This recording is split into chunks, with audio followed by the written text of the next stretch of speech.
మరింత ప్రభావం ఎక్కువగా ఉంటే మాత్రం ఈ యొక్క ఏదైతే మత్స్యకార గృహాలంటే సముద్రం రాకాశయాలలో ఎగసిపడి ఈ కోతకు గురవుతున్నటువంటి పరిస్థితి ఉంది. మాయాపట్నం నుంచి మొదలుకొని అలాగే కోనపాపేట వరకు కూడా ఉప్పాడలో ఉన్నటువంటి ఈ యొక్క తీరం వెంబడైతే కోతకు గురవుతూ అలాగే మత్స్యకారులు ఇల్లు కూడా కొన్ని సముద్రంలో కూడా కలిసిపోతున్నాయి. అలాగే మత్స్యకారులు ఇళ్లలో నివసిస్తూ ఉండగానే సముద్రపు నీరు కూడా ఇళ్లలో చచ్చిపోయేటువంటి పరిస్థితి ఉంది. ఈ నేపథ్యంలోనే అలాగే పవన్ కళ్యాణ్ కూడా ఏపీ పిఠాపురం నియోజకవర్గంలో ఉన్నటువంటి ఉప్పాడ తీరం కావున్న నేపథ్యంలోనే ఏపీ ఉప ముఖ్యమంత్రి పవన్ కళ్యాణ్ కూడా మత్స్యకారులు సురక్షిత ప్రాంతానికి వెళ్లే విధంగా కూడా చర్యలు చేపట్టాలంటూ కూడా అధికారులకు అయితే సూచన ఇచ్చినటువంటి పరిస్థితి మరోపక్క కనపడుతుంది. ఏదేమైనా వర్షాలు అయితే మరొక వారం రోజులు ఈ విధంగానే దంచెకొట్టే అవకాశం ఉన్న నేపథ్యంలోనే రైతులకు శుభసూచంగా ఉన్నప్పటికీ మరో పక్కన అందరూ కూడా అప్రమత్తంగా ఉండాలని కూడా అధికారులు అయితే చెప్పుకొస్తున్నటువంటి పరిస్థితి ప్రధానంగా ఉమ్మడి తూర్పుగోదావరి జిల్లాలో కనపడుతుందని చెప్పాలి. నందు మరో పక్కన గోదావరి తీరంలోనే వరద అయితే ప్రవహిస్తుంది. అలాగే గండిపోచమ్మ ఆలయానికి అయితే క్రమంగా వరద కూడా పెరుగుతుందని కూడా అధికారులు మరి కొద్దిసేపటి క్రితమే హెచ్చరికలు అయితే జారీ చేశారు. క్రమంగా మరొకసారి అయితే గోదావరి ఉగ్రరూపం దాచే అవకాశం ఉంది. క్రమంగా గోదావరి నీటి మట్టం పెరుగుతూ వస్తుందని కూడా అధికారులు కూడా చెప్పుకొస్తున్నటువంటి పరిస్థితి ప్రధానంగా ఉమ్మడి తూర్పుగోదావరి జిల్లాలో కనపడుతుందని చెప్పాలి. నందు రైతుల పరిస్థితి ఏంటి? ముఖ్యంగా ప్రకాష్, అంటే సహజంగా వర్షాకాలం మొదలైందంటే చాలా ప్రాంతాల్లో పంటలు మొదలు పెడుతూ ఉంటారు. సో రైతుల పరిస్థితి ఎలా ఉంది? వర్షాలు కొనసాగుతున్న నేపథ్యంలో చాలా ప్రాంతాల్లో భారీ వర్షాలు పడుతున్న నేపథ్యంలో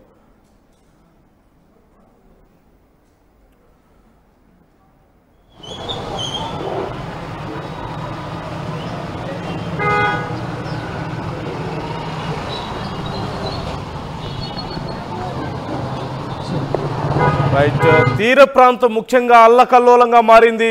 భారీగా సముద్రంలో నీటి మట్టం పెరగడం, మరోవైపు చాలా ప్రాంతాల్లో మత్స్యకారులు ఉండేటువంటి ప్రాంతాలన్నీ కూడా మునిగిపోతున్న నేపథ్యంలో ఇప్పటికే ప్రభుత్వం అలర్ట్ జారీ చేసింది.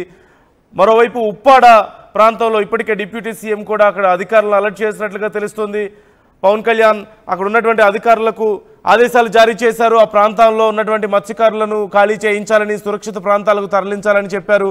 అలాగే తీర ప్రాంతం వెంబడి పూర్తిగా అసలు ఎక్కడ ఏ ప్రాంతంలో కూడా పూర్తిగా లోపలికి వెళ్ళే పరిస్థితి లేదు. మత్స్యకారులందరూ కూడా మరొక వారం రోజుల పాటు వేటకు వెళ్ళలేని పరిస్థితుల్లో ప్రభుత్వం తమను ఆదుకోవాలి అంటూ కూడా మత్స్యకారులు కోరుతున్నట్లుగా తెలుస్తోంది. ఈ నేపథ్యంలో మరోవైపు రైతులు కూడా సహజంగా వర్షాకాలంలో రైతులు పంటలు మొదలు పెడుతూ ఉంటారు. కానీ భారీ వర్షాలు కొనసాగుతున్న నేపథ్యంలో కొంచెం లేట్ అయ్యే అవకాశాలు ఇక్కడ కనిపిస్తున్నాయి. ముఖ్యంగా కోస్తాంధ్ర ప్రాంతంలో ఈ ప్రభావం ఎక్కువగా ఉండే అవకాశం ఉంది అంటూ వాతావరణ శాఖ అంచనా వేస్తున్నట్లుగా తెలుస్తోంది.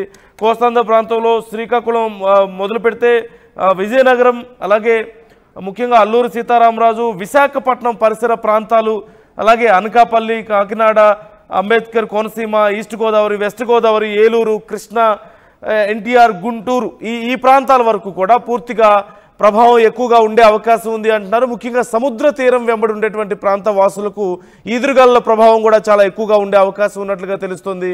ఈ నేపథ్యంలో అధికారులు అలర్ట్ అయ్యారు. మరోవైపు ఇటు తెలంగాణలో కూడా భారీ వర్షాలు పడుతున్నాయి. ప్రకాష్, ముఖ్యంగా మనం రైతుల గురించి మాట్లాడుకోవాలి.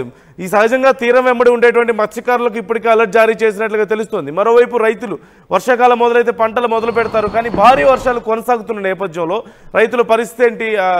ఏపీ, తెలంగాణలో ప్రస్తుతం పంటలు ఏమైనా అసలు ఉన్నాయా? రైతులు ఎలా ఉన్నారు? ప్రస్తుతం ఇప్పుడు కురిసేటువంటి వర్షాలు ఏవైతే ఉన్నాయో రైతుకైతే కొంచెం శుభసూచనగానే చెప్పాలి. అంటే కొన్ని ప్రాంతాల్లో ఇప్పటికే కొన్ని పంటలు అయితే మొదలుపెట్టినటువంటి పరిస్థితి ఉంది. కొన్ని ప్రాంతాల్లో ఇంకా పంటలు మొదలు పెట్టాలి, వర్షాల కోసం అయితే ఎదురు చూస్తున్నారు. కొన్ని ప్రాంతాలలో అయితే ఇంకా నీరు లేక చాలా ఇబ్బందులు పడుతున్న వారు అయితే ఈ యొక్క వర్షాలు అయితే కొంచెం వాళ్ళకి కొంచెం ఆనందాన్ని అయితే వ్యక్తపరుస్తుందని చెప్పినప్పటికీ కొన్ని ప్రాంతాల్లో అధికంగా వర్షాలు కురిస్తే మాత్రం కొంచెం ఏదైతే ఉద్యానవనం పంటలకైతే నష్టం వాటిల్లే అవకాశం ఉంటుంది. ఒక పక్కన అరటితో పాటు అలాగే ఈ యొక్క ఉద్యాన పంటలు ఏవైతే ఉన్నాయో అవన్నీ కూడా నేల కొరిగే అవకాశం కనపడుతుంది. మరో పక్కన నీట మునిగే అవకాశం గోదావరి తీర ప్రాంతంలో ఇప్పటికే రైతాంగం చాలా భయభ్రాంతులకు గురవుతున్నారు. ఎందుకంటే వరదలు వచ్చే సమయం ఒక పక్కన పంటలన్నీ కూడా ఈ యొక్క ఉద్యానవన పంటలు అన్నీ కూడా చేతికొచ్చే సమయం కూడా కావడంతో వాళ్ళందరూ కూడా చాలా ఇబ్బందులు అయితే గురవుతున్నారు. మన పక్కన ఏదైతే రైతులు ముఖ్యంగా ఈ వర్షాల కోసం ఎదురు చూస్తున్న వారికి చాలా ఆనందం. అంటే ఈ పంటలు అంటే వరి నాట్లు వేయాలి, అలాగే ఉడుపులు కూర్చాలి. వాళ్ళంతా కూడా ఈ నేపథ్యంలోనే దమ్ములు చేయవలసిన అవసరం అయితే ఎంతైనా ఉంది. ఈ నేపథ్యంలో వరకైతే ఈ వర్షాలు అయితే కొంచెం అనుకూలంగా ఉండే అవకాశం అయితే కనపడుతుంది చెప్పాలన్నందు. మరో పక్కన వర్షాలు ఎక్కువగా అయితే మాత్రం ఈ యొక్క పంటలు కూడా పండే అవకాశం అయితే కనపడతలేదని మనం ప్రధానంగా చెప్పవచ్చు. అంటే కోనసీమ జిల్లా ఏరియా ప్రాంతాల్లో ఇప్పటికే వరి నాట్లు అయితే వేశారు. ఆ వరి నాట్లో అధిక వర్షం అయితే మాత్రం నీట మునిగే అవకాశం అయితే క్లియర్ కట్గా కొన్ని ప్రాంతాల్లో కనపడుతుంది. అంతేకాకుండా ఈ యొక్క వరద ఎక్కువయ్యి ఈ యొక్క కోనసీమ జిల్లా ప్రాంతాలతో పాటు అలాగే ఈ యొక్క మెట్ట ప్రాంతాలు కూడా వరదలు ఎక్కువవి వాగులు వంకలు కూడా పొంగి ప్రవహిస్తుంటాయి. ఏజెన్సీ ప్రాంతాల నుంచి మొదలుకొని అలాగే ఏజెన్సీ ప్రాంతాల్లో కొన్ని ప్రాంతాలు అన్ని వాగులు వంకలు కూడా పొంగి ప్రవహించి అధిక మొత్తంలో గోదావరికి నీరు చేరుతుంటుంది. ఈ గోదావరికి నీరు చేరిన నేపథ్యంలో నీటి మట్టం మరింత ఎక్కువవి కోనసీమ జిల్లాలో ఉన్నటువంటి ఈ యొక్క ప్రాంతాలు అంటే ధవళేశ్వరం వద్ద నీటి మట్టం క్రమంగా పెరిగితే మాత్రం ప్రమాదం పొంచి ఉండే అవకాశం ఉంది. అందుకే వర్షాలు అయితే కంటిన్యూగా కుడితే మాత్రం ఈ ప్రమాదం అయితే క్లియర్గా కనపడుతుంది చెప్పాలన్నందు. Right, thank you Prakash, thanks for the updates. మొత్తం మీద తెలంగాణలో చాలా ప్రాంతాల్లో ఈ భారీ వర్షపాతం నమోదవుతుంది. ముఖ్యంగా ఈరోజు మనం చూస్తున్నాం జయశంకర్, భూపాలపల్లి, ములుగు, భద్రాద్రి కొత్తగూడెం, సూర్యాపేట, మహబూబాబాద్, వరంగల్, హన్మకొండ జిల్లాల్లో వర్షాలు కురుస్తున్నట్లుగా తెలుస్తుంది. ఉరుములు, మెరుపులు, ఈదురుగాలుల ప్రభావం కూడా ఉండే అవకాశం ఉందంటున్నారు. 30 నుంచి 40 కిలోమీటర్ల వేగంతో గాలులు వీయొచ్చు, ఈదురుగాలులు వీయొచ్చు అంటూ కూడా చెప్తున్నారు. మరోవైపు రేపు ఎల్లుండి కూడా తెలంగాణలో చాలా ప్రాంతాల్లో ఈ వర్ష ప్రభావం కొనసాగే అవకాశం ఉంది. ముఖ్యంగా మోస్తరు నుంచి భారీ వర్షాలు కురుస్తాయంటున్నారు. ఆదిలాబాద్, కొమరంభీం, ఆసిఫాబాద్, మంచిర్యాల, నిర్మల్, నిజామాబాద్, జయశంకర్, భూపాలపల్లి, ములుగు, భద్రాద్రి కొత్తగూడెం, ఖమ్మం, వరంగల్, హన్మకొండ, జనగాం, మెదక్, కామారెడ్డి జిల్లాల్లో అక్కడక్కడ ఈ భారీ వర్షాలు పడే అవకాశం ఉందంటున్నారు. 30 నుంచి 40 కిలోమీటర్ల వేగంతో ఈదురుగాలు వీచే అవకాశం ఉందంటూ కూడా తెలుస్తుంది. అలాగే రానున్నటువంటి వారం రోజుల పాటు ఈ వర్షాల ప్రభావం తెలంగాణలో ఉండొచ్చు అంటున్నారు. నెక్స్ట్ 4 రోజులు మాత్రం కొంచెం భారీ వర్షాలు పడే అవకాశం ఉందంటూ కూడా వాతావరణ శాఖ హెచ్చరికలు జారీ చేస్తోంది.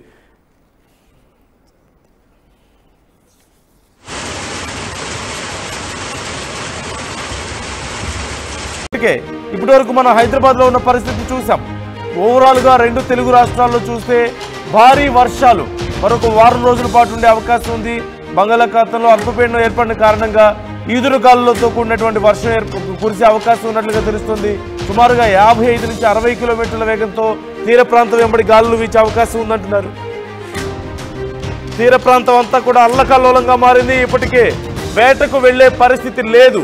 మరోవైపు తీర ప్రాంతానికి ఉప్పాడ తీరంలో భారీగా అలలు ఒడ్డుకొస్తున్నట్లుగా తెలుస్తుంది. తీర ప్రాంతాన్ని అలలు ముంచేస్తున్నట్లుగా తెలుస్తుంది. ఈ నేపథ్యంలో ఆ ప్రాంతంలో ఉన్నటువంటి ప్రజలందరినీ కూడా ఖాళీ చేయించారు. మనం విజువల్స్లో కూడా చూస్తున్నాం. ఇప్పటికే వేటకు వెళ్లే పరిస్థితి లేదు. మత్స్యకారులందరూ తీవ్ర ఇబ్బందులు పడుతున్నారు. మరోవైపు ప్రభుత్వం వారికి హెచ్చరికలు జారీ చేసింది. వాతావరణ శాఖ ఆ ప్రాంతాలను ఖాళీ చేయండి, చాలా ప్రాంతాల్లో వరద వచ్చే అవకాశం ఉంది, సముద్రం పొంగి పొర్లే అవకాశం ఉంది అంటూ హెచ్చరికలు జారీ చేసిన నేపథ్యంలో చాలా మంది ఆ తీర ప్రాంతంలో ఇళ్లు ఖాళీ చేసి వెళ్ళిపోతున్నారు.